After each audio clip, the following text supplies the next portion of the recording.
मछली money farming. Virpur नाम के एक गांव में नीरव नाम का एक भूस्वामी रहता था। उसने गांव के लोगों को ब्याज में पैसे देते हुए 70% जमीनों को हड़प लिया था। एक दिन उस गांव में रहने वाले राजेंद्र नाम के एक किसान के पास नीरव अपने आदमी पप्पू के साथ वहां पर आया। क्यों रे गधे, ऐसे देख रहे हो? करो राजेंद्र भाई की जय जयकार करो रे। भाई ही तो अपने किसानों के नायक है। भाई के आने के बाद किसी भी किसान ने हमें जमीन नहीं बेचा।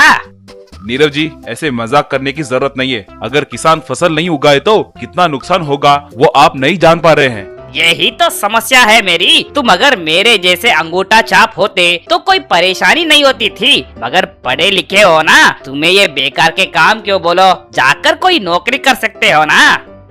सर, इस गांव में आधे से ज्यादा खेत आपका ही है ना, फिर भी आपको मेरे जमीन पर आस क्यों है?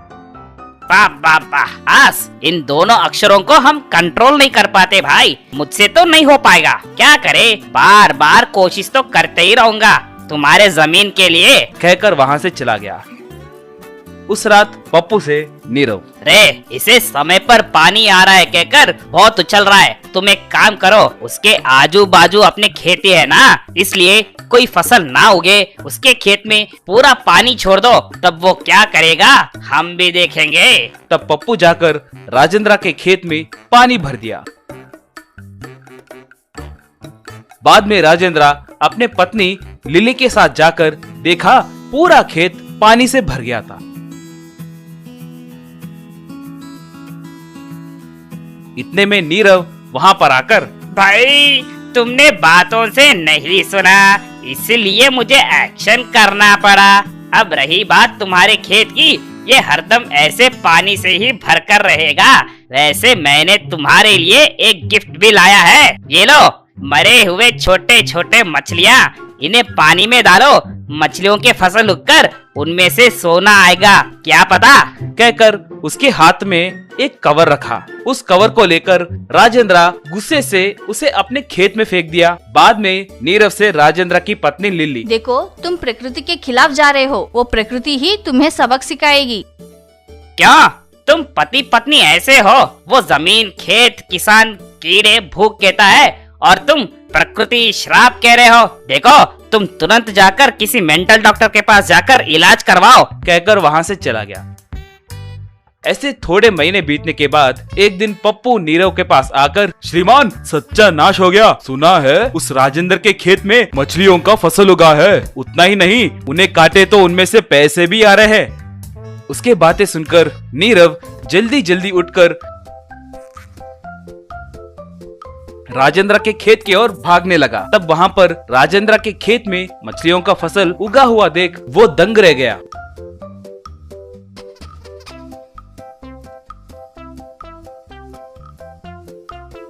उनमें से थोड़े मछलियों को काटकर राजेंद्र पैसे निकालने लगा।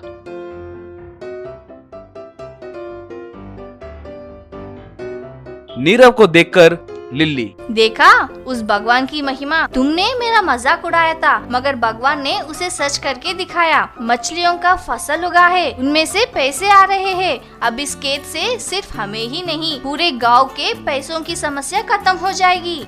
इतने में वहां पर गांव वाले आए। उन्हें राजेंद्र और लिली मछलियों से निकाले पैसे दिए। वो देखकर नीरव बहुत गुस्से से वहां से चला गया।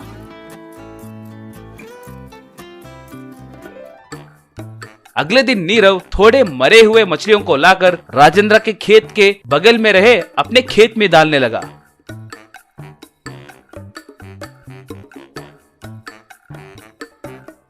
मगर दूसरी तरफ राजेंद्र के खेत में तो मछलियों का खेत और अच्छे से उगने लगी।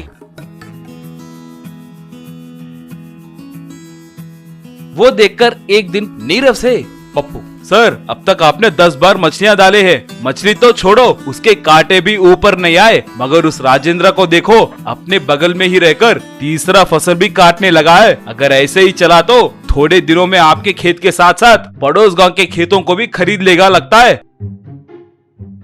नीरव अगले दिन राजेंद्र के खेत के पास आकर, भाई गलती हो गया भाई, तुम्हें दिए मछलियाँ हमारे पुश्तों से आ रहे हैं कहकर कल ही जब मैं घर साफ कर रहा था मेरे पिताजी के डायरी में लिखा हुआ था। उनके बारे में नहीं पता था इसीलिए उन्हें तुम्हें दिया। या तो वो मछलियाँ मुझे दे दो या तुम्हारा खेत मुझे दे दो, नहीं तो मेरे बीवी बच्चों को खतरा है भाई। प्लीज भाई कृपा करके तुम्हारा खेत मुझे दे दो भाई। उसके बदले अगर चाहे तो मेरे सारे खेत तुम्हें दे दूंगा।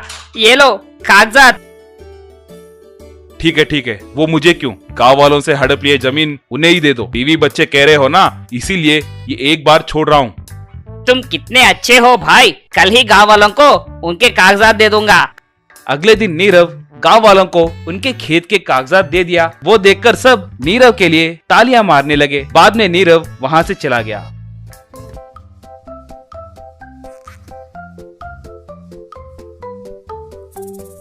तब गांव वालों से राजेंद्र, कम से कम अब तो भी खेत की अहमियत पता चला क्या? इस बार पप्पू ने हमारी मदद की है तो हमने नीरव को मछलियों का खेत है कहकर धोखा देकर तुम्हारे कागजात दिलवा पाया हूँ। और एक बार ऐसे किए तो मैं किसी की भी मदद नहीं करूँगा। थोड़े दिनों के बाद खेत में मछलियां डालकर पप्पू से नीरव, रे जितनी बार भी मछलियाँ डालो तो भी एक बार भी मछलियों का फसल क्यों नहीं उग रहा है रे? उस राजेंद्र ने मछलियों को कवर के साथ फेंका या कवर से निकाल कर फेंका? हम कुछ तो गलत कर रहे हैं रे, है ना? तब पप्पू अपने मन में, कुछ नहीं रे, तेरा दिमाग खराब हो गया है रे, बस।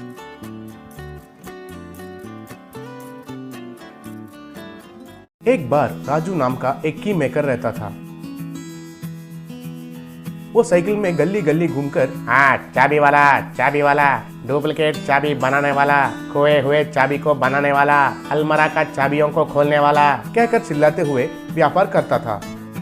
एक बार उस गांव का जमींदार जी राजू को बुलाकर, अरे सुनो, मेरा परदादा का जमाने का अलमारे का चाबी कहीं रख दिया है मैंने, मिल नहीं रहा है। उस अलमारे के साथ मेरा बहुत सेंटिमेंट है, उसका चाबी तुम कैसे भी बना कर देना है। जरूर बनाऊंगा जमींदार जी, लेकिन एक शर्त पर। ये लो, इस फॉर्म पर आपको दस्तखत करना पड़ेगा। दस्तखत? मगर किस लिए? सर गलत मत सोचिए, चाबी बनाकर देने के बाद अगर आपके अलमारी से कुछ भी गायब हुआ तो इल्जाम मुझ पर आएगा, इसलिए मुझे और आपके अलमारी में जो भी है उसका कोई संबंध नहीं है कहकर एक छोटा सा दस्तखत करना है बस। तब जमींदार हंसते हुए, बहुत सावधान व्यक्ति हो तुम कहकर दस्तखत किया। बाद में राजू उनके पास चाबी गुच्छे से उस अलमारा को खोला।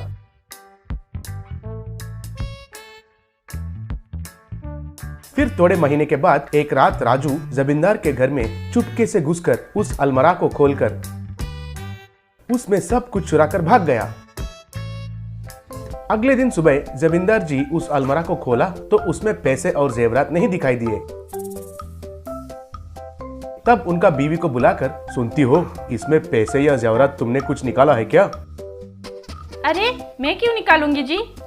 तो फिर हमारे नौकर में से ही कोई चाबी लेकर चुराया होगा कहकर पुलिस को फोन करके सब बताया। तब ऐसे ही जमींदार के घर आके सब नौकरों को लाइन में खड़ा कर दिया। देखिए, ये बहुत भारी बात है, शिष्टा पूर्वक से किसने चुराया है बताइए कहकर जोर से चिल्लाया। मगर सब लोग, सर हमको कुछ मालूम नहीं है सर। ऐसे जितना भी पूछताछ किया तो भी कुछ पता नहीं चला। वैसे ही गांव में हर महीने में एक बार एक घर में चोरी हो रहा था, मगर वो कौन कर रहा था, कैसे कर रहा था, पुलिस ढूंढ नहीं पा रहे थे। एक बार पुलिस स्टेशन में कमिश्नर एसए, क्या हुआ, वो चोर कौन है, अभी तक मालूम नहीं चला, क्यों आप लोग उसे पकड़ नहीं पा रहे हैं? सर, घर का चोर को भगवान भी नहीं पकड़ सकता है कहकर कहावत है ना, ये भी ऐसा है सर। सब लोग जान पहचान वाले होने के कारण सख्त एक्शन भी नहीं ले पा रहे हैं सर। ऐसे जी, क्यों मुझे चोर कोई बाहर का है ऐसा लग रहा है, क्योंकि उसका चोरी करने का पैटर्न को थोड़ा ध्यान से देखिए, सब एक जैसे ही है, जस्ट थिंक कहकर उनको एक आइडिया दिया। पुलिस को आइडिया बहुत पसंद आया और ओके सर। थोड़े दिन के बाद राजू पहले जैसे चाबी वाला, चाबी खोलने वाला कहकर गली गली घूम रहा था। तब एक घर से एक औरत आकर, बाबू तुरंत से ताला खोल दो, बच्चा अंदर से ताला बंद करके फंस गया है। मैडम, उसके लिए थोड़ा ज्यादा पैसा लगेगा, चलेगा ना? वो तो छोड़ो, जितना चाहिए उतना दूंगी, पहले इस दरवाजे को खोलो। तब राजू हमेशा की तरह उनके पास चाबी का गुच्छा निकालकर दरवाजे को खोला। तब वो औरत बहुत खुश होकर, ये लो 10,000 कहकर राजू को दिया। तब राजू हैरान होकर, क्यों मैडम इतना ज्यादा दे रहे हो? कोई बात नहीं, रखो। मैं कल अपने गांव जा रही हूँ, मेरे पति का ट्रांसफर हुआ है। कहकर वहाँ से चली गई। उस रात राजू, मैडम ने इतने पैसे दिए तो और भी घर में होंगे, जैसे भी उसके घर में चोरी करना है, नहीं तो ये गांव बदल जाएंगे। सोचकर उसके घर में चोरी करने के लिए जाके दरवाजे को खोलकर अंदर गया। तब उसे अलमारी दिखाई दिया। जब अलमारा का दरवाजा खोला तब अचानक से कहकर एक आवाज आया और अलमारी के अंदर कैमरा ऑन होकर उनका फोटोज खींचा। तुरंत लाइट्स ऑन हुआ। राजू ने देखा तो आजू बाजू में पूरे पुलिस थे और वो मैडम भी खड़ी थी। अब पकड़ में आए हो तुम, कहकर उसको जेल में डालकर उसका खूब पिटाई किया।